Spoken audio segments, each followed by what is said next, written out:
Dear spectator, the video you are about to see, and will watch until the end because I am very sure you are an amazing person, has a couple spoilers for the FNAF movie. It's been a week since it came out. Punk, stop being stupid and go watch it already. Thank you for listening and consider buying one of our amazing products from my store. We got all types of merch here, for your baby, for your dog, for yourself, for anyone. And welcome to the worst and most non-technical movie review you will ever see in your life.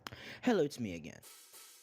And if you know anything about me, which you definitively don't, something that you can always change by commenting, liking, subscribing, and checking the other videos I posted on this channel. What was I talking? Oh yeah, so, if you know anything about me, which you probably don't, is that I have some kind of fascination on the Five Nights at Freddy's franchise. I honestly think that a certain parts of it is very good, like until the third game or even the sixth, things were really nice and it had some really cool gameplays and idea. Nowadays I recognize that a lot of the concepts and the way the game were presented in general were very questionable. Being honest, since I was a little kid, I always loved this franchise. So despite actually thinking that there are some really good stuff in there, I have some kind of emotional connection to them. In fact, this probably actually helped me to develop myself as a person. It was a big part of my inspirations, entertainment, and much more. And when I received the news that a FNAF movie was coming this year, I was completely blown away. So on the last weekend, I prepared myself and went to finally see the Five Nights at Freddy's movie. I didn't really know what to expect, so I was very anxious and kinda worried about what it would be like. And my friends, after watching and analyzing every inch of it, I can say with 100% of conviction that the Five Nights at Freddy's movie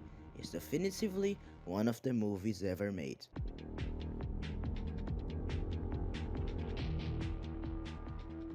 So, before talking about the actual movie, let me express my experience with the theaters. Of course, the first thing I did when I saw the stands was to take photos with them, such as this one. Yeah, don't judge me, as soon as we moved away from that stand, a group of teenagers began taking photos in also very sexual positions. They even went a little farther than it should, but let's not talk about that please. Talking about this group of teenagers, I saw a lot of teens cosplaying or just wearing some really bad makeup trying to look like Foxy or some shit. But entering the actual room, it was a mix between these people and for some reason, middle-aged adults. I mean, sure, I expected it to have more than just kids, but what the fuck, the quantity of grown people kinda surprised me. Not saying it's any wrong though, I think. Now, during the actual movie, there was this fucking annoying girl that wouldn't shut the fuck up behind me. Seriously, every single time someone said anything remotely different from usual, she repeated the exact same phrase. Like, bitch, you're not even adding anything new to the scene, you're just straight up repeating what was said. It almost sounded like she was narrating the movie for her blind friend or some shit. I had to look behind at her and say, shut the fuck up, you're so fucking annoying. There was also an old guy that wouldn't stop laughing, like, even for the unfunny shit. But I didn't ask him to shut up because he was too far from me and it would be very weird. I also remember how every time a new character appeared, I turned at my girlfriend that was beside me and said, is that Freddy? It was really funny, I'm really funny. The fact that I talk about this right after saying that people wouldn't stop talking during the movie kinda makes me seem like an asshole, but like, I wasn't screaming, I was being quiet. Now let's talk about the actual movie, that is, it's something. Okay, how do I explain this? The movie fucking sucks, it really sucks, like seriously, it's very bad. I divided some topics to talk about, so let's go by parts. First, the characters. I feel like the characters on this movie aren't extremely bad. I mean, not most of the main ones to be more specific, cause all the secondary are just robots with a really superficial personality, so I don't think they even count. But for example, our protagonist, Mike. Mike is interesting. I really like the whole thing of him being kinda lost in his life. His personality is very interesting, but god damn it, I fucking hate the thing about his brother. One of the main stuff I have in mind while I'm writing something is that you should always show, not tell. And seeing he just saying how he's really sad that his brother got kidnapped, and even that dreams that he has when he goes to sleep has no fucking effect, because I don't know who the hell this kid is. I mean, I get that he's suffering with everything, but just because he said it. How about instead of just saying how bad he felt, we actually saw it. We saw these two spending time together, showing us that they care about each other and that Mike is very sad about everything that happened. How about instead of showing the exact same dream every time, we could get, I don't know, a different nightmare that just starts with Mike and Garrett having some fun, talking to each other, showing us their relationship, and then shit gets crazy. Then we get to see the kidnapping shit cause we already have some kind of bond to them. And honestly, all the I will dream everything the same because I know the killer's face, it's somewhere inside my mind and now we fight it with the power of my fucking ball thing is so stupid and doesn't make any sense. Now, Abby's kinda cool, I guess. Her relationship to Michael is pretty cool. But I don't know, the way she saw the animatronic spirits before meeting the animatronics is so forced. I mean, what's the explanation behind it all? Maybe the connection of the children to Mike's brother, but like, where the fuck is Mike's brother? Oh, it all will be explained in the next movie. Motherfucker, I don't care, it still has no resolution on this one. And talking about the animatronics, my god, what happened here? One time they are brutally murder people in the goofiest ways possible trying to be scary, and 3 seconds later they are having fun with Mike, Vanessa and Neb in the most stupid way possible, beating some kind of forts for fun.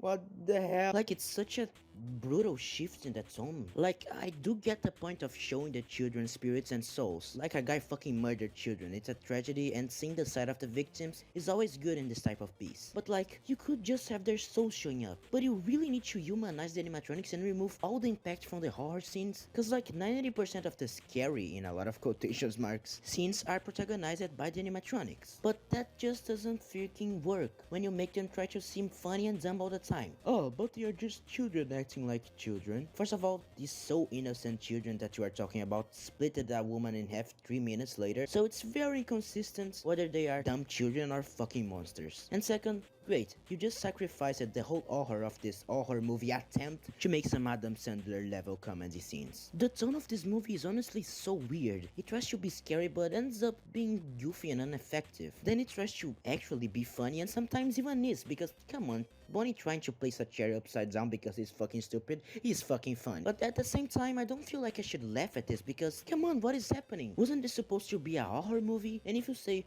oh, but it's not an horror movie, and never try to be, you are just lying, because with the continuous use of cheap jump scares and the failed attempts to construct some kind of tension in a lot of scenes, it is obvious that it tried to be an horror movie, but isn't because it failed. A lot of the scenes that will be actually really good are just thrown to the trash because of some anomalies present on it, like the spring lock scene that was supposed to be gut-wrenchingly impactful is ruined by the fact that while William is having multiple metal spikes and needles being forced into his body, there are 4 dumb fucks watching him die with the funniest face possible.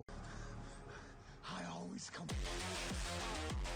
Also, this scene is terrible. The way that William just screams, I always come back, in the most random time possible is just comic. Also, what the fuck are there spring locks here? One time Vanessa touches a spring lock suit with the tiny tip of her cock, and it fucking explodes and activates all at once. Then William kicks the fuck out of Michael's face, gets fucking shot, and it just activates one at a time when the cupcake sucks his dick. What the hell? Again, to the animatronics and designs in general, if you didn't want to change the animatronics designs, fine, you don't have to. But just like in the original game, you have to make them scary by the use of clever angles and lights, positions, all this stuff, but it is simply not present here. And if you don't do that, you have to at least make them design scarier. But none of these are here, and they are just not scary at all. Talking about William, I'll be honest, it's easily the best character from here, but I cannot even appreciate that when he has 3 minutes of screen time and the material Matthew Lillard was given fucking sucks. The writing here is just bad, and even though Matthew had a good performance here, he can't save the poor writing.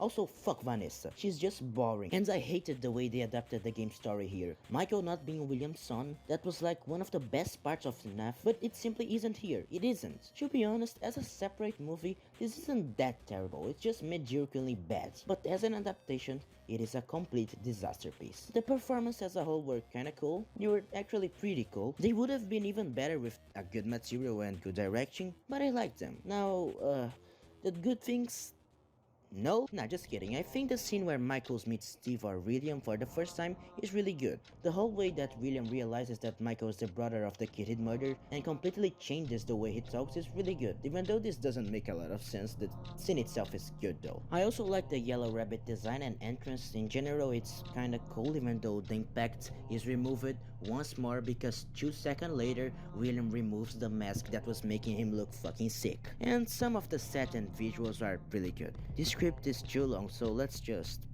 stop, I guess. But don't skip this next part, please. So yeah, I think this is all I have to say about this movie. Please don't skip this, I beg you.